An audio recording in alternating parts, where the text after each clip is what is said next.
मध्य प्रदेश का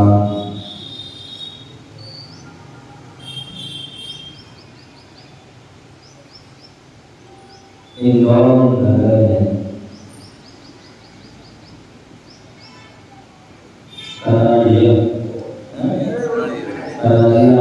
आदिनाथ जिलालय यहाँ पर विराजमान है और इतनी भव्य विशाल आदिनाथ भगवान की जो है भव्य प्रतिमा के दर्शन उनके समक्ष बैठे हुए हैं। भगवान महावीर स्वामी का शासन चल रहा है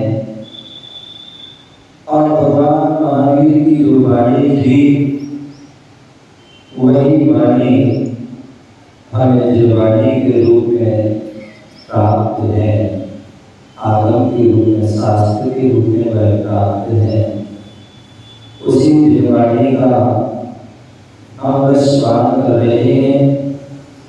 अभी गीत श्री माता जी ने बहुत अच्छी अच्छी बातें आपकी बताई और बहुत सारे जी महाराज ने भी बहुत अच्छी आपके लिए बात बताई। आपने उन सबको जो है बड़े ध्यान से सुना। क्या बड़े ध्यान से सुना। आचार्य भगवान बहुत सुंदर बात कर रहे हैं। हाथ बोलो, हाथ बोलो। ऐसे जैसे भगवान बैठे ऐसे बैठी, कमर सीधी करके पार में हाथ जोड़िए और श्रद्धा से बहुत सुंदर पंक्ति बनाइए। श्रद्धा श्रोति शासनम कविरासो गणोति दर्शनम रक्त पुण्यानि करोति श्रावकं राहुलमी विचक्षणा। तो जो श्रद्धालु, जो श्रद्धापूर्वक जैन शासन को सुनता है, जो जिनवाणी को सुनता है, और जो दीन जन है, दुखी जन है, उन्हीं दुखी जनों में अर्थ का वर्णन करता है। अर्थ का वर्णन कर देता मतलब दान दे देता है। इसलिए जो दीन है, जो दुखी जन है, उनके लिए जो दान करता है, और जो सम्यक दर्शन को वर्ण करे, क्या करे? सम्यक दर्शन को जो वर्ण करे मतलब धारण करे, और सुकृत पुण्य के कार्य करे, और सिर्फ शुद्ध अच्छे कार्य के माध्यम से पुण्य का कार्य करे, संयम का आचरण करे। क्या करे? संयम का आचरण करे। उससे ज्ञानी जन, आचरण जन क्या कहते हैं? श्रावक। क्या कहते हैं? श्रावक। हम सभी क्या है? आप क्या है? आप अच्छे से बैठे हुए हैं और जिन शासन की बातों को सुन रहे हैं। क्या कर रहे हैं? जिन शासन की बातों को सुन रहे हैं। अभी हम सुन रहे थे कि जो मंदिर में दर्शन करना, आना, पूजा पाठ करना, गुरुओं की वाणी सुनना, गुरुओं के साथ विचरण करना, सेवा ये सब क्या है? पुण्य की। और ये पुण्यशाली जीव ही कर पाता है। तो जो श्रद्धालु, बोले ऐसे ही कोई भी काम करे श्रद्धा के साथ करें, बिना श्रद्धा के करोगे तो उससे कोई लाभ होने वाला नहीं है। जो श्रद्धा पूर्वक करेगा उससे ही लाभ होने वाला है। क्या होने वाला है? जो श्रद्धा पूर्वक करेगा उससे ही लाभ होगा। जो श्रद्धा पूर्वक नहीं करेगा उससे लाभ होने वाला नहीं। दूसरी बात, यदि हम धर्म की क्रिया कर रहे हैं और सामने कोई दुखी प्राणी है, कोई परेशान है, कोई कष्ट में है, और हम मुंह फेर के चले जाए या रास्ता काट के चले जाए,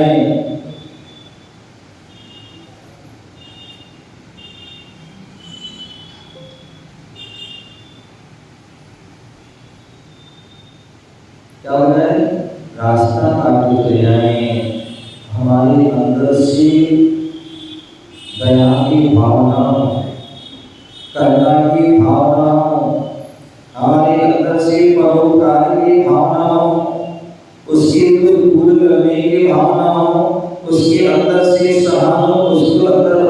उसको सहानुभूति देने की भावना, तो ध्यान रखना वो सारी बड़ी बड़ी क्रियाएं, पूजा पाठ, अभिषेक, बहुत हजारों लाखों का दान करना, वो सब क्या है? व्यर्थ हो गए। यदि हमारे अंदर से करुणा नहीं जगी, हमारे अंदर से दया नहीं जगी, वो सारी क्रियाएं व्यर्थ हैं। तो इसलिए उन क्रियाओं के साथ साथ जब कभी कोई भी दुखी क्रिया पढ़ते ना, यही भावना क्या बोलते? दीन दुखी जीवों को आप भाते ना। तो ऐसे संपत्ति को केवल पढ़ना ही नहीं है, इसको चरितार्थ भी करना है। हमारे छोटे से छोटे जीव की प्रति करना भाव रखना है, उसकी दया भाव रखना है, उसकी रक्षा की भाव रखना है। क्यों? जैन धर्म कहता है, जैन सिद्धांत कहता है कि छोटे से छोटा जीव, चाहे वो पृथ्वी जीव ही क्यों ना हो, जल जीव ही क्यों ना हो, अग्नि जीव ही क्यों ना हो, चाहे वो वायु जीव ही क्यों ना हो, चाहे कोई वनस्पति, कोई पेड़ पौधा जीव ही क्यों ना हो, उसके प्रति भी दया की, करुणा के भाव, रक्षा के भाव रखें, क्योंकि उसके अंदर भी परमात्मा बनने की शक्ति है, उसके अंदर भी सिद्ध बनने की शक्ति है। यदि हम फालतू में अनावश्यक जमीन पर चल रहे हैं, जमीन को रोक रहे हैं, जमीन को खोल रहे हैं, तो ध्यान रखना आप जो है उस जीव को कष्ट दे रहे हो, और उस छोटे जीव को कष्ट नहीं, समझ लो भावी सिद्ध को जो है कष्ट दे रहे हो। क्या कर रहे हो? भावी सिद्ध के लिए कष्ट दे रहे हो। तो इसलिए कभी भी हम जो है बिना अनावश्यक पृथ्वी पर ना घूमें, अनावश्यक पृथ्वी को ना खोदे, अनावश्यक पृथ्वी को ना खोदे, उसको कष्ट ना दें, अन्यथा अपने सिद्ध को कष्ट दे रहे हो। यदि हम अनावश्यक पानी को वेस्ट कर रहे हैं, जो काम एक लोटा से हो सकता है एक बाल्टी से कर रहे हैं, और जो एक बाल्टी से हो सकता है वो हम 10 बाल्टी से कर रहे हो, तो ध्यान रखना जितना हम पानी वेस्ट व्यर्थ में बहा रहे हैं, व्यर्थ कर रहे हैं, उन सब में जो है जीव है। जैन धर्म कहता है और विज्ञान भी कहता है, क्या कहता है? जैन धर्म कहता है एक बूंद, क्या एक बूंद अनछने पानी को हम प्रयोग करते हैं तो असंख्यात जीवन की जो है खाक हो रहा है। कितने कितने बाबू? कितने? असंख्यात जीवों का घात, जिसकी हम गणना नहीं कर सकते, वो असंख्यात होते हैं। ऐसे असंख्यात जीवों का होता है घात एक बूंद में। अब सोचिए आप कितने पानी से नहाते हो, हैं? बाबू खड़े हो जाओ।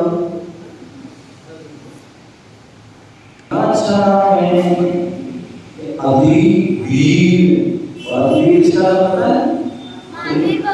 वाह, आदि अरे बच्चे इतना क्या है? तो जो आदि वीर महावीर स्वामी का नाम है। आदि के भैया आप कितने पानी से नहाते हो? वाह, बहुत बढ़िया, सही बोला, झूठ नहीं बोला है?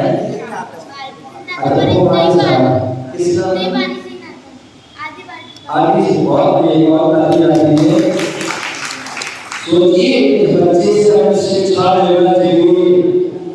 क्या कि आधी बाल्टी में यदि चलो हम जो है बाल्टी जो है कपड़े धोने में बाकी तो अच्छी माता जी ने दो दिन है, तो एक कम से कम पुत्री की भी रक्षा करना है और पानी की भी रक्षा करना है। इसलिए कम से कम पानी को हमें प्रयोग करना है। भैया खड़े हो जाओ, आपको इस युग में सबसे पहले कौन से बात है? सबसे पहले कौन से पता है? और अनंत वीर, और अनंत वीर पहुंच रहे हैं। तो भैया अनंत वीर तो नहाते हो तो कितने पानी में नहाते हो? सही बोलो ना, आधी बात। अच्छा, छने पानी से नहाते हैं, छने से? और अब सोचो अनछने पानी आधी बाल्टी से नहाया तो कितने सारे जीव मर गए। एक बूंद जल मृत्यु महापाप, एक जल की बूंद पर महापाप लिख दिया। तो ऐसी जल एक बूंद में जो असंख्यात जीव में तो कितने जीव की जो है भाग होगा। अब अनंत नहीं भैया, अनंत। अब हमें जो है ऐसे नाम है जो मोक्षगामी इस योग की मतलब जीव है।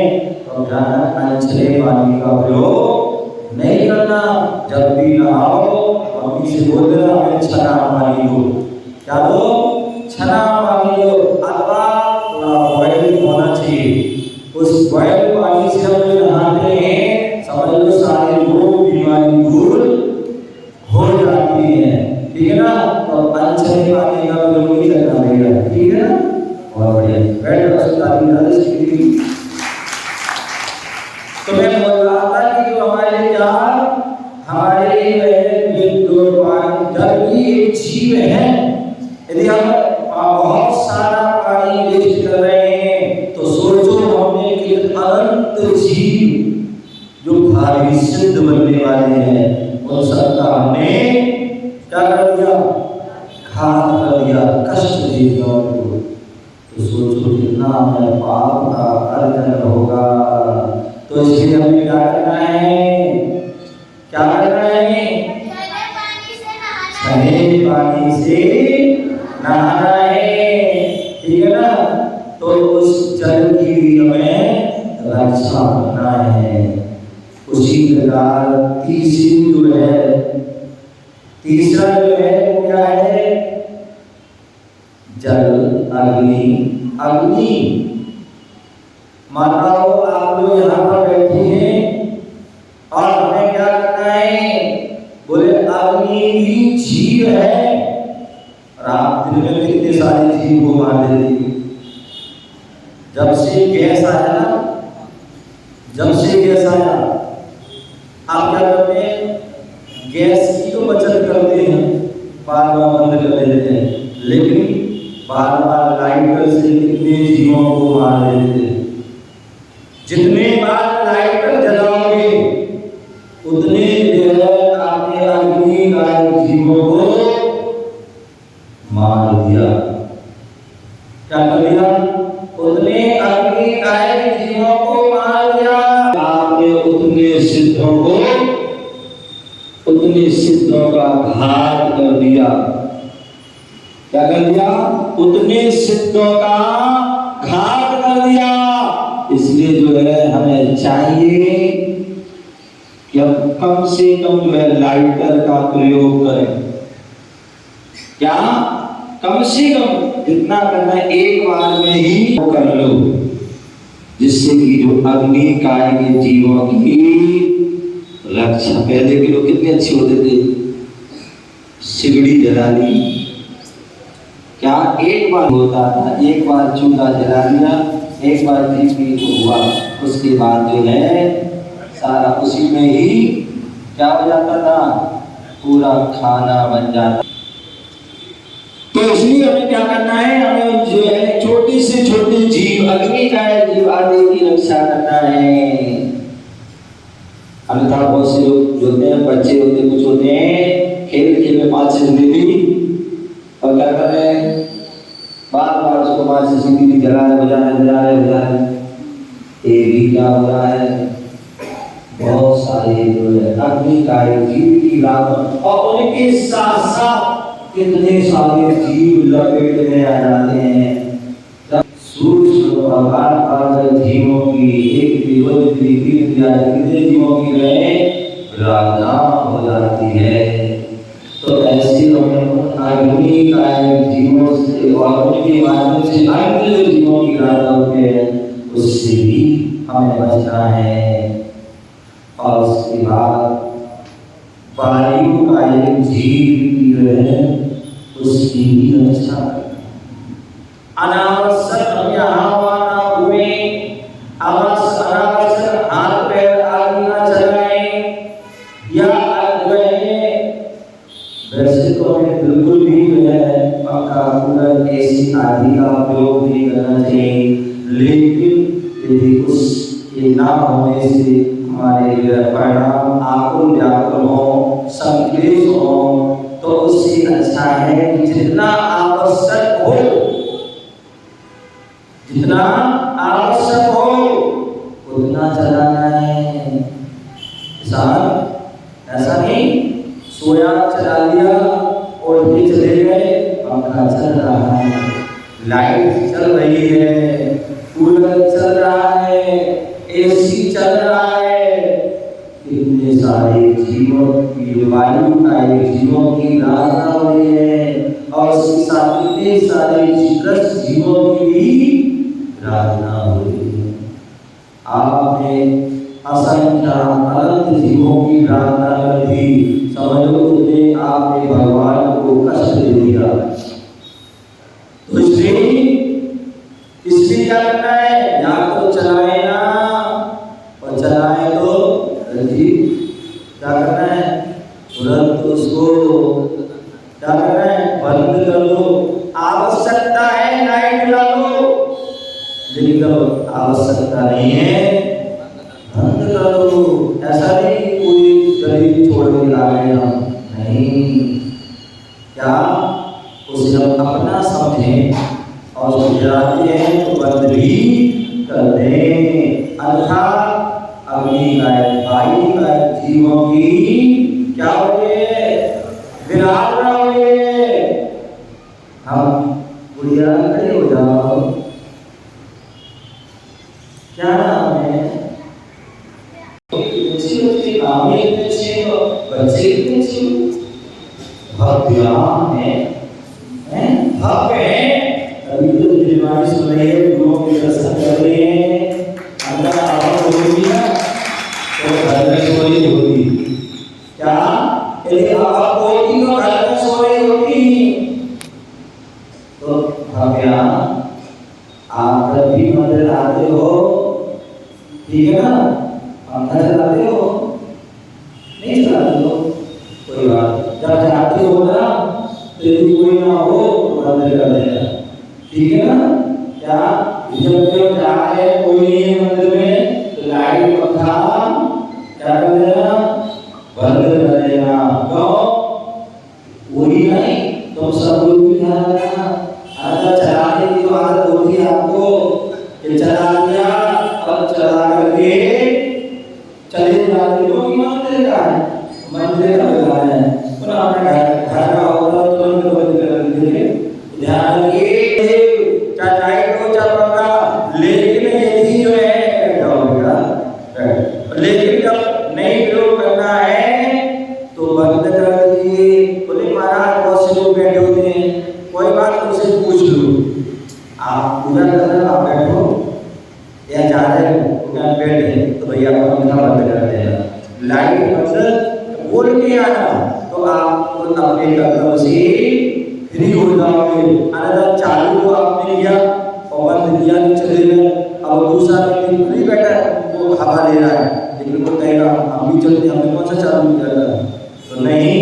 तो इसलिए हमारा कर्तव्य है कि जब लाइट चालू की, पंखा चालू किया है तो उसको क्या करते, या तो बंद कर दे अथवा जो बगल में बैठा उससे बोल दे कि भैया जब आप जो है जाओगे तो उसको बंद कर देना।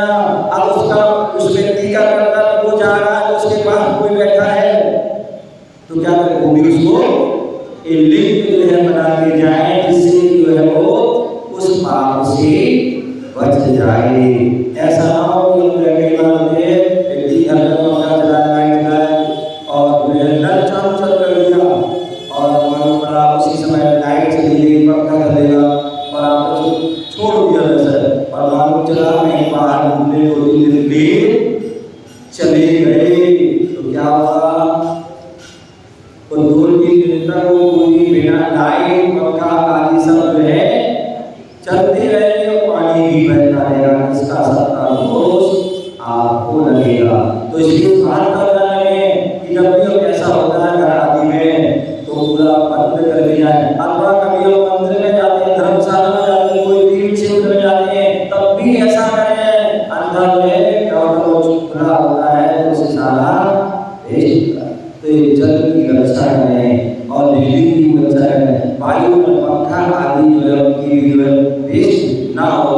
अनर्थ दंड है, क्या है, अनर्थ दंड है और अनर्थ दंड होने से बहुत सारा पाप हो जाता है। तो इसलिए हमें वायुकाय जीवों की भी रक्षा करना है, क्योंकि सब वायुकाय जीवों में भी पता नहीं कौन भक्त जीव हो, है कौन सभी को शिष्य बनने की शक्ति हो, तो इसलिए उनकी भी रक्षा करें। और अंत में जो है कौन है, वनस्पति काय जीव पेड़ पौधे हैं, उन पेड़ पौधों को भी व्यर्थ में नहीं होना है। अन्यथा क्या करते हैं, सुबह शाम पार्क में जाते हैं और क्या करते हैं, घास पर चलते हैं, वॉक करते हैं। क्यों? डॉक्टर ने कहा है, क्या कहा है कि वो घास में पैदल चलोगे तो आपकी रोशनी ज्यादा। जितने में देखा हूँ कि इतने घास पर चलते हैं, लेकिन फिर भी उनके आंखों पर मोटे मोटे चश्मा होते हैं, फिर भी वो बीमार होते हैं। तो ध्यान रखिए, अपने जो है स्वार्थ के लिए, अपने स्वार्थ की सिद्धि के लिए दूसरों के जीवन को जो है नष्ट ना करें। कभी भी हम घास पे ना चले, क्योंकि घास भी जीव है और घास के अंदर भी अनेक प्रकार के जीव चिंता आदि जीव हो सकते हैं। तो इसलिए कभी घास पर ना चले। बहुत से लोग क्या करते हैं, घास को लगाते हैं, फूल पत्ती लगाते हैं, बड़े शौक से लगाते हैं, पानी डालते जाते हैं और बाद में क्या करते हैं, समय समय पर उसको क्या करते हैं, कैंची का किसी काटते हैं, मशीन से उसको काट देते हैं। ध्यान रखें, जैसे ही आपका कोई शरीर की अंग में कांटा लग जाता है, कोई कट जाता है, कितना कष्ट होता है, उसी प्रकार घास को, पेड़ पौधों को भी कष्ट होता है। हम अनावश्यक को कष्ट ना दें, फूल पत्ती आदि को ना तोड़ें, अनावश्यक जो है फल आदि को भी ना तोड़ें। अर्थात आए जाए चलते फिरते पत्तियों को, फूलों को तोड़ देते हैं, फूल लिया उसकी पत्ती पत्ती को कर देते हैं। ये सब क्या है, एक अनंत दंड है, एक अनंत जीव है, उनमें भी वनस्पति में भी, और वनस्पति जो जीव है, अनंत जीव है, उनमें भी परमात्मा बनने की शक्ति है। यदि हम उनको भी कष्ट देते हैं तो हम परमात्मा को कष्ट दे रहे हैं। इसलिए हमें चाहिए कि आप पूजा एक कम कर लेना, जाप एक कम कर लेना है, अथवा स्वाध्याय थोड़ा कम कर लेना, और भी कानून पूरा कम कर लेना। लेकिन इन चीजों का विशेष ध्यान रखें। छोटे से छोटे और बड़े से बड़े सभी जीवों की हमें रक्षा करना है, और जो रक्षा करता है तो वही जो है कौन होता है, सच्चा सावक होता है, जो दयालु होता है, जो दया अनुकंपा जो है, जो प्रसव सम्यक अनुकंपा आस्तिक आदि जो सम्यक दर्शन के जो गुण हैं, और सम्यक दृष्टि वही हो सकता है जिसके अंदर वो अनुकंपा दया आदि करना में वासना होंगे। तो ऐसे उस श्रद्धा होकर के हम जिन वाणी को सुन रहे हैं, तो केवल इतने ही में इस कान से सुना और इस कान से निकाल दिया, या इससे भी सुना और इससे निकाल दिया। अब गुरु इससे सुनना है और इसको अंदर तक में हृदय तक ले जाना है और अपने जीवन को उसको उतारना है, तभी वह सुनना हमारा साथ होगा। तो जिनवाणी के साथ जो है जैन शास्त्र को सुनना है, श्रद्धा से सुनना है, और अपने अंदर जो दया धारण करके जो दीन दुखी जीव हैं उनको यथायोग करें, उन पर जो है दया करें और उनका यथायोग सहयोग करें। क्या करें, उनको हम सहयोग करें, उनका हम दान करने के लिए। तो यदि हमें अपने समाज का कोई परिवार जो है क्या है, कमजोर है, दरिद्र है, उसकी स्थिति सही नहीं है, तो ध्यान रखिए, आप लाखों का करोड़ों का दान करें, अच्छा है करिए, लेकिन उसके साथ साथ उस अपने श्रावक को भी, उस अपने धर्मात्मा व्यक्ति को भी ध्यान रखिए, क्योंकि वो धर्मात्मा यदि जो है आप उसकी सहायता कर देंगे तो वह धर्म से जुड़ा रहेगा, अन्यथा वह क्या विचलित हो जाएगा, अन्य यहाँ वहाँ जाकर के भटक जाएगा। तो इसलिए हम क्या करें, उनकी भी हम दया करें, उनको भी दान दे और सम्यक दर्शन का वर्णन करें। तो एक बार जो है देव साथ गुरु पर श्रद्धा देता है तो निश्चित ही सम्यक दर्शन हो जाता है। और जो सम्यक दर्शन हो जाता है वो फिर संसार में ज्यादा समय भटकता नहीं है, वो बहुत कम या बहुत थोड़े भाव में ही मुक्ति को प्राप्त कर लेता है। तो ऐसी वह सम्यक दर्शन को प्राप्त करें, और जो सम्यक दर्शन को प्राप्त कर लेता है तो सिर्फ सम्यक ज्ञान ही हो जाता है। और जब सम्यक ज्ञान होता है तो फिर कुकृत नहीं करता है। क्या व्यक्ति अनाधिकार से क्या करता है, कुकृत करता है, खोटीकृत करता है। तो वो ज्ञान होने पर कुकृत नहीं करता है, अपनी सुकृत अच्छी कृत करता है। और अच्छी कृत करने से जो है उसको पुण्य का आनंद होता है। सामान्य कार्य करने से हमें सामान्य पुण्य होगा, और विशिष्ट सुकृत करने से हमें सात्विक सहज पुण्य का आनंद होगा। और सात्विक सहज पुण्य के आनंद होने से हमें क्या होता है, तीर्थंकर जैसी पद, अनंत जैसा पद जो है, चक्रवर्ती आदि जैसा पद की हमें प्राप्ति होती है। हम उस पद को धारण करेंगे, तो संयम को धारण करेंगे, सम्यक ज्ञान को धारण करके संयम को भी धारण करें। क्योंकि ये सम्यक दर्शन, सम्यक ज्ञान, सम्यक विचार ये रत्नात्र है, और ये रत्नात्र ही मोक्ष का मार्ग है, और इसी में मोक्ष की प्राप्ति हुई है। ऐसा श्रावण ही श्रवण पद के श्रवण पद को धारण करके एक दिन वह सिद्ध पद को भी प्राप्त कर लेता है, सिद्धि को भी प्राप्त कर लेता है। सिद्धालय में जाकर के ईशत काल भूमि, अष्टम भूमि में पहुंच के अनंत समय तक वहाँ विचरण करता है। ज्ञान ध्यान स्वाचतुष्ट में लीन होकर के अपनी अपास को मौका में जी लेता है। ऐसे उस पद को पाने के प्रयास करें। ओम नमः सिद्धेश्वराय। जय गुरु आदिनाथ भगवान की जय।